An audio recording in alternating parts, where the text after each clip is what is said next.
There you go. Well, I can see everything better, but the glare from the lights. All right. Does that look bad having the two different blacks, or is it? No, we're nuts. Welcome to the next episode of the Two Derby Nuts, brought to you by StocKar Derby. And if we mess up, again, these are just raw. We're not video bloggers, so we're just two Derby nuts having some fun. We hope that we can get our passion, transfer it to you so that you can become a Derby nut as well. And to this episode, we are going to be talking about the process and how we actually made some of these cars. Tools that you might need, certain angle or cuts, thinking about various aspects of making your Derby car to try to make it look as realistic as possible. And Jason was just mentioning before we started about the width. So why don't you maybe explain a little bit what you were talking about with the width of a car? Okay, so I mean, this is the block that you get from us. This is the CSB stock car kit, and so it has a fixed dimension of how wide it comes. But if you look at proportions, meaning the relationship between the length of the car to the width of the car. So I mean, if you look at the length of this car, it's much longer than it is wide. It is probably, I don't know, almost 4 times as long as it is wide. But in some cars, maybe the proportion is supposed to be, it's only 3 times as long as it is wide. It needs to be wider. So for some cars, like I brought this one up earlier, the 68 Mustang, if you look at this from the side, it looks like a 68 Mustang. But if you look at it from the front, it doesn't, because a 68 Mustang would be considerably wider than this.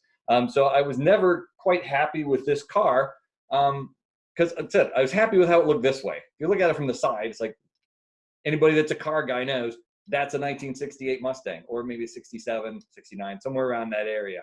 But when you look at the front, it, like the grille and stuff, it just didn't look quite right. So I was trying to solve that problem. So I actually looked in the rule book at how wide your car is allowed to be. And I think this dimension is 2.5 inches, I think. It's around roughly, yeah, and it's allowed to be 3 inches, which means you can add a 1/4 inch to each side to make it wider. So you can see when I made Lightning McQueen, it's a considerably wider car.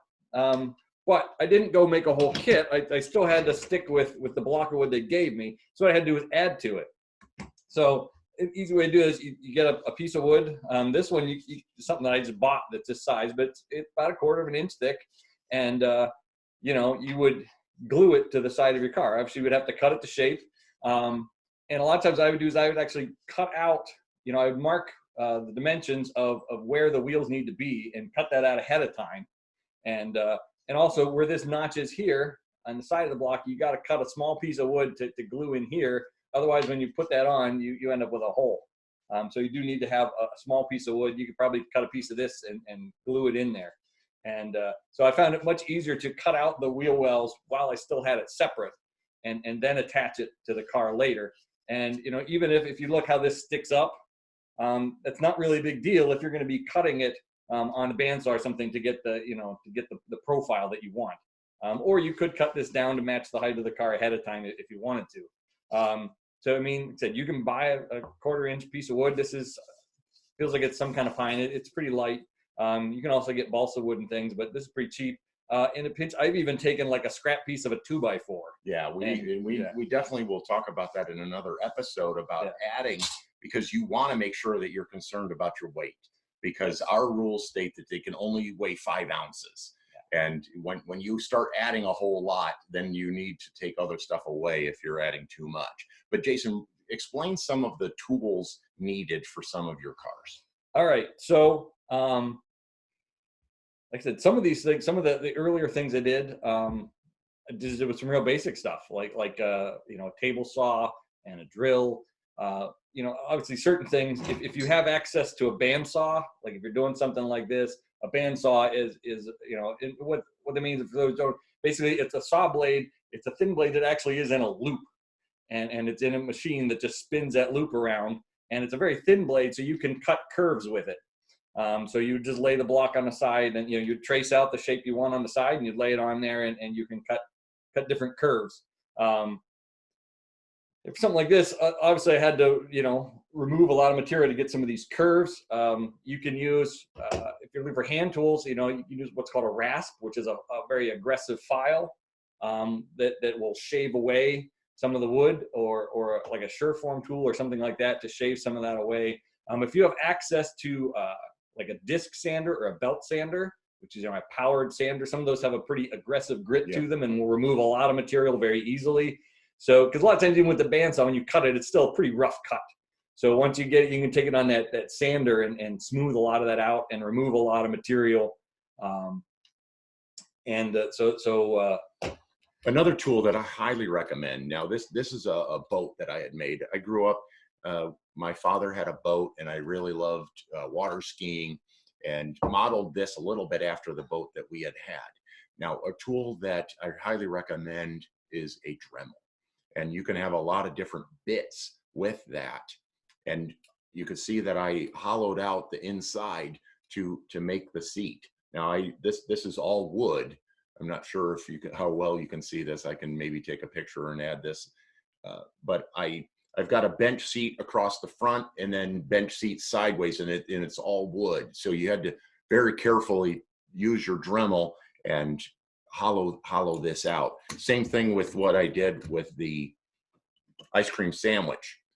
Pretty simple and easy to do, but I made a couple quick cuts along the side, but then I used a Dremel to clean out the inside to actually make that groove inside.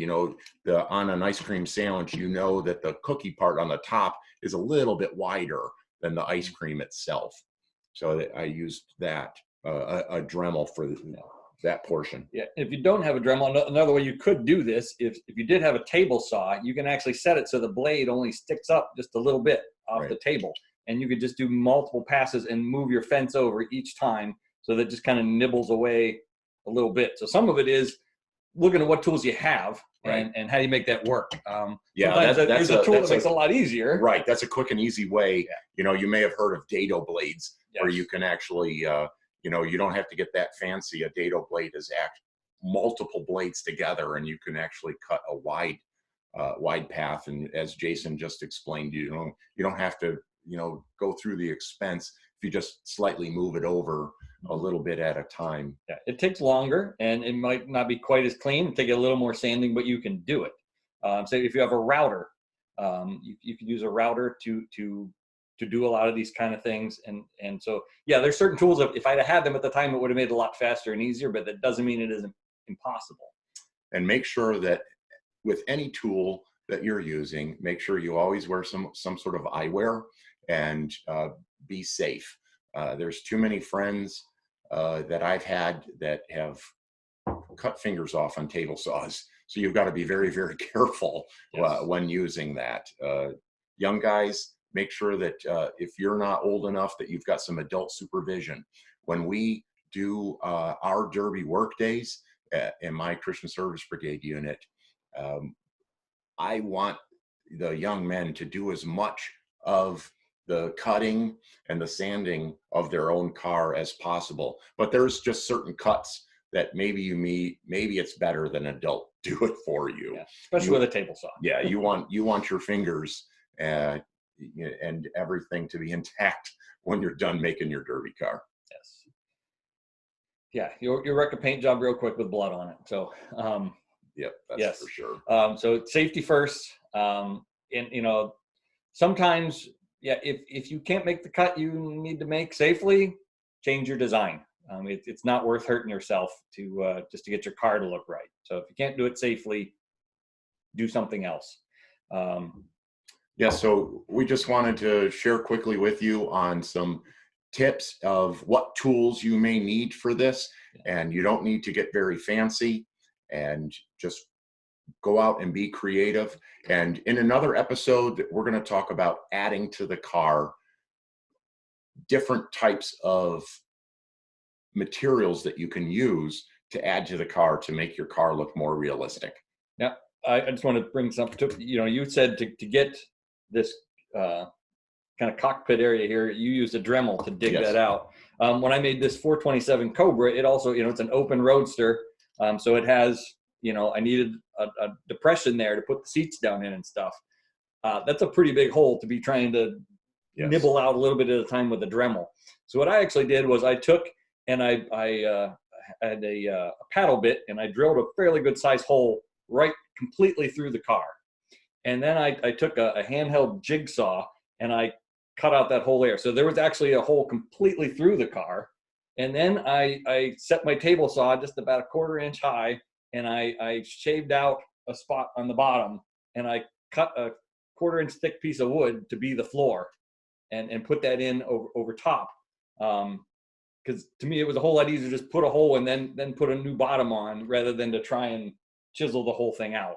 So while, at first glance, it looks like I chiseled the whole thing out, I didn't. I cheated. And many of these cars, that's good to do, to drill all the way through, because as I mentioned in that other episode, when you add to the car, you're going to find that you need to drill out more and take more off, because you're going to be overweight. So what are you saying? Well, yes.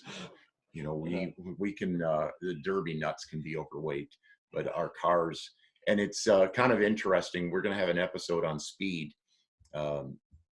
I've seen cars win at the regional level at 4.7 ounces. So weight isn't exactly critical in the speed of your car, although we get very nutsy about making sure that we want it right at 5.0.